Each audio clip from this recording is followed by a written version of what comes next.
Hi, thank you. We can If you definitely. both just introduce yourselves and then would love to hear your Okay. testimony. Yeah, of course. So, good morning. My name is Issa Harrington. My name is Libby Gabel, and we are juniors at South Burlington High School. We thank you for taking the time to listen to our testimony today. So, we were part of the group of students who were involved in the writing of this bill over the summer, and we think that now more than ever in Vermont, we need to be empowering our students and given all the decisions being made around education in our state. We are here testifying today in support of H640 because as students who have almost finished their time in South Burlington School District, we have seen time and time again what students can do given the opportunity and the platform. We're not school board reps, but I sit on my school student council, and we're both involved members of the South Burlington community. But we don't have the opportunity to vote and engage that way with democracy because we're both only 17. But over the past few years, we have become more and more aware of what's going on in our communities surrounding our schools, especially. One thing that we always find ourselves hearing about is what's happening within the schools. We need to keep in mind that students who are in school now are the next generation of Americans. So, students in my class will be voting in the midterms this fall, and students who are seniors now are going to be able to vote on our new budget in March. So, it's a disservice to them and to our communities not to be looking to them as capable members of society for guidance around what the priorities need to be for education. They are the ones experiencing the everyday effects that the decisions around education create, and no one knows better what the student body needs than those who are a part of it. No matter how hard teachers and administrators try, there are always going to be discrepancies between what they perceive and what the students perceive. And a large part of why that is because they don't give their students enough credit when it comes to hearing their experience. Again, no one better understands what the priorities of the students are than the students themselves. It is so incredibly hard to create policy that at its core needs to be for them when you don't understand what they truly need. For several years at this point, SB has had trouble passing its budget, and students are not unaware of what this means. But when it comes to what is being cut, their voices are left out of the conversation almost completely.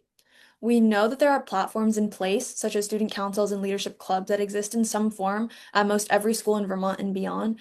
But the truth behind them is that they provide next to no support for students wanting to create meaningful change. Within my school district, groups such as our student council are treated in large part as glorified party planning committees, and in many instances, are not taken seriously. For several years now, actions that our student council aims to take are quickly shot down by our administrators without real dialogue between the two groups.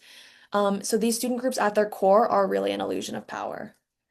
For this reason, there is also a lack of trust that exists between students and adults when it comes to what it means to have the power to create change because of the somewhat unfair perception of students that their opinions can only have so much weight because they don't have a degree or enough lived experience. But when it comes to the school environment and communities, priorities, and decisions being made that affect you, you don't need a degree to tell you what is important. You need your own experience. You need to have lived it. We want students to have a stake in their own education and a desire to have a platform to speak up. This can only improve what they take away from their education experience as a whole. Within every community, there are students who are capable and passionate and determined enough to take on a responsibility like this, representing the interests of a larger body at the decision-making table. But there are also too many students who don't think that they could do something meaningful enough. They don't think that they could write a bill, or they don't think they could go before the school board and talk about an issue because they don't know how and they're not given the opportunity to try and learn how. At times, I've been frustrated that my voice does not hold the same weight as many adults in the room. Ultimately, it comes down to what we've seen time and time again, which is that students have no real power to create meaningful change, while the adults in the room have the power to treat their voices as secondary opinions that can be ignored, whether they use this power or not. H640 would give students real, concrete power and allow them to engage with both other students and adults. Ultimately, the goal of this bill is to demonstrate the commitment to giving young people a seat at the table, to involve them in the democratic process, and to teach them how to use their voice. There is strength and power in the voices of students, and we have witnessed it for ourselves when a large portion of our student population stood up to our admin last year to protect a beloved class that was on the chopping block. You can also see it in the writing of this bill, which was facilitated almost entirely by high school students around Vermont. Young people have a desire to be heard, and we are the ones inheriting this society and this state in the future. So that our future belongs to students as well. We are grateful to everyone who works tirelessly to improve our education system and to those who advocate on the behalf of students. We hope that with H640, we can create a meaningful partnership between students and adults that make student engagement a priority moving forward. And we thank you for your time today. Great. Thank you both very much. That was really good. And just so you and all the other students who might be paying attention to this are aware, there was created 18 months ago a commission on the future of public education, which I sat on. And one of its recommendations to the legislature was that school boards always have voting student members on it. And so I think you're right in line with that. I have a question, and that is, having been on a school board where we sort of went through this process of getting students on there, we also had a lot of discussion about how those students would be selected. And I'm really curious to know kind of how you arrived at the process you arrived at that's suggested in the bill of a superintendent doing the appointing. Yeah, absolutely. So in SB, we actually do have two student representatives who sit on the school board as non-voting members. So we have a junior and a senior member.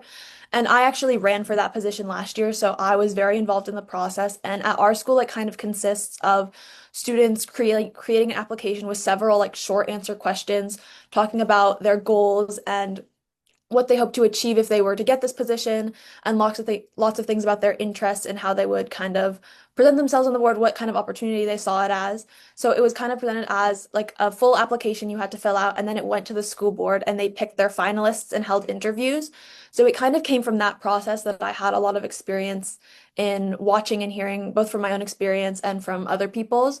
So we kind of derived it from that, where we want students, anyone to have the opportunity to like apply, but ultimately like it needs to come down to like the school board and the superintendent to kind of decide who they think of the students would be the best fit on the board and would take the position seriously. Because we know like there are obviously a lot of issues with this being like a student elected position in any capacity. We know that that's not possible. So we thought this was the most equitable way to make sure that the student was both like capable and serious about the position, and that everyone also had opportunity to apply. Why that process rather than voting within the school on for the members who would be elected? So the reason that we decided to go like that direction was because voting within the school, like having the students vote on a on a member is kind of one of the issues that we have with student leadership groups in the school and in other schools. And so one example would be like student council. It kind of becomes like a popularity competition where students that run kind of depending on like how many friends they have, or like if people know them as a good student or talkative or popular, like emphasis on the popular is that's the reason that we decided that this would be a better route to go, because yeah, students, it just turns into a popularity contest. Yeah.